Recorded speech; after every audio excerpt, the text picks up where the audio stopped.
కాబూలీ శనగలతో చెన్నా పాలక్ కర్రీ ఎలా ప్రిపేర్ చేసుకోవాలో చూద్దాం. ముందుగా దానికి కావాల్సిన పదార్థాలు: 4 గంటల పాటు నానబెట్టుకున్న కాబూలీ శనగలు 1 కప్పు, శుభ్రంగా వాష్ చేసి పెట్టుకున్న పాలకూర 1 పెద్ద కట్ట, సన్నగా తరిగి పెట్టుకున్న టమాటాలు 2 మీడియం సైజువి, పచ్చిమిర్చి 3, సన్నగా తరిగి పెట్టుకున్న ఉల్లిపాయ ముక్కలు 1 పెద్దది, కొత్తిమీర కొద్దిగా, సాల్ట్ టేస్ట్కి సరిపడా,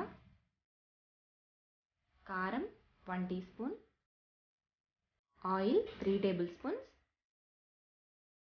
అల్లం వెల్లుల్లి paste 1 teaspoon, tasted salt 1/2 teaspoon, ధనియాల పొడి 1 teaspoon, garam masala 1 tea spoon.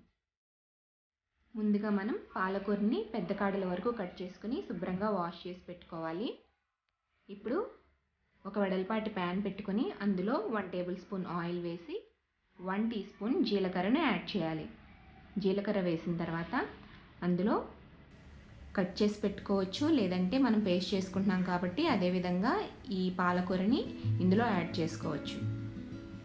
పాలకూరని యాడ్ చేసి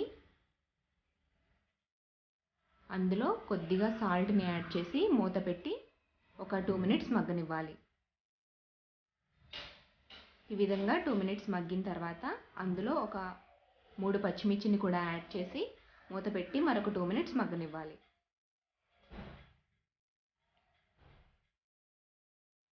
ఈ విధంగా మగ్గిన తర్వాత దీన్ని మిక్సీ జార్లోకి తీసుకుని మెత్తటి పేస్ట్లా గ్రైండ్ చేసుకోవాలి.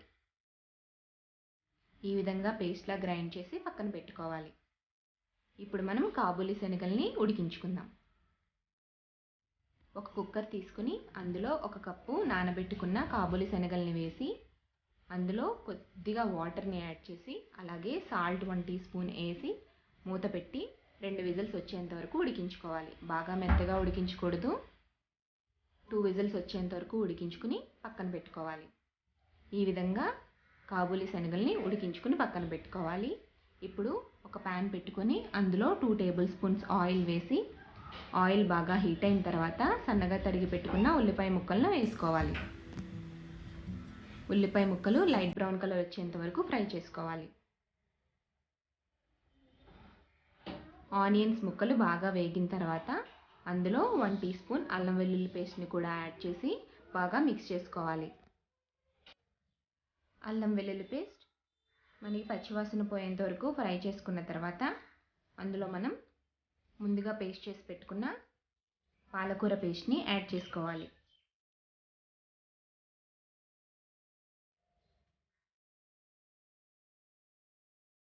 పాలకూర పేస్ట్ని యాడ్ చేసుకున్న తర్వాత బాగా మిక్స్ చేసుకుని ఒక 5 మినిట్స్ పాటు మగ్గించుకోవాలి.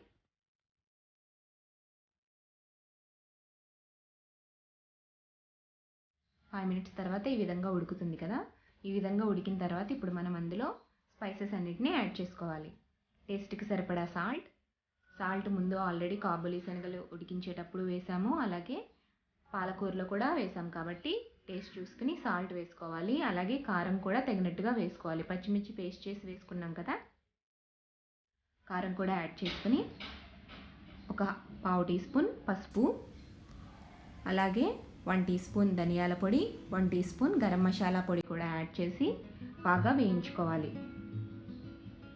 ఒక 5 నిమిషాల పాటు ఈ విధంగా వేయించుకున్న తర్వాత అందులో మనం సన్నగా తరిగి పెట్టుకున్న టమాటా ముక్కలను వేసుకోవాలి.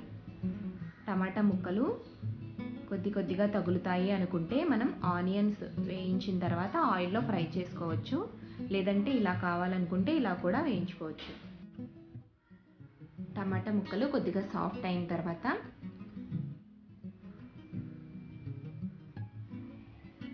కొద్దిగా టేస్టెడ్ సాల్ట్ని యాడ్ చేసుకోవాలి. టేస్టెడ్ సాల్ట్ ఆప్షనల్, ఇష్టం ఉన్న వాళ్ళు వేసుకోవచ్చు, లేదంటే లేదు. టేస్టెడ్ సాల్ట్ కూడా యాడ్ చేసి బాగా మిక్స్ చేసుకుని ఒక 2 మినిట్స్ ఫ్రై చేసుకుని అప్పుడు ఇందులో ముందుగా ఉడికించి పెట్టుకున్న కాబూలీ శనగలను యాడ్ చేసుకోవాలి.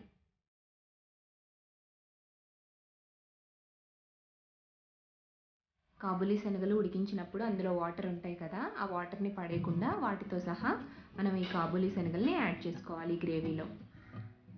ఇలా ఒక మూత పెట్టి ఒక 5 నిమిషాల పాటు ఉడికించుకోవాలి. 5 నిమిషాలు ఉడికించిన తర్వాత ఆయిల్ పైకి తేలుతుంది. మనకి కర్రీ ఆల్మోస్ట్ రెడీ అయిపోయింది. ఇప్పుడు మనం స్టవ్ ఆఫ్ చేసుకుని కొత్తిమీరతో గార్నిష్ చేసుకుని సర్వింగ్ ప్లేట్లోకి తీసుకోవచ్చు. అంతే, ఎంతో టేస్టీగా ఉండే చెన్నా పాలక్ కర్రీ రెడీ. ఈ వీడియో కనుక మీకు నచ్చినట్లయితే లైక్ చేయండి. మరిన్ని రెసిపీల కోసం ఈ ఛానల్ని సబ్స్క్రైబ్ చేయండి.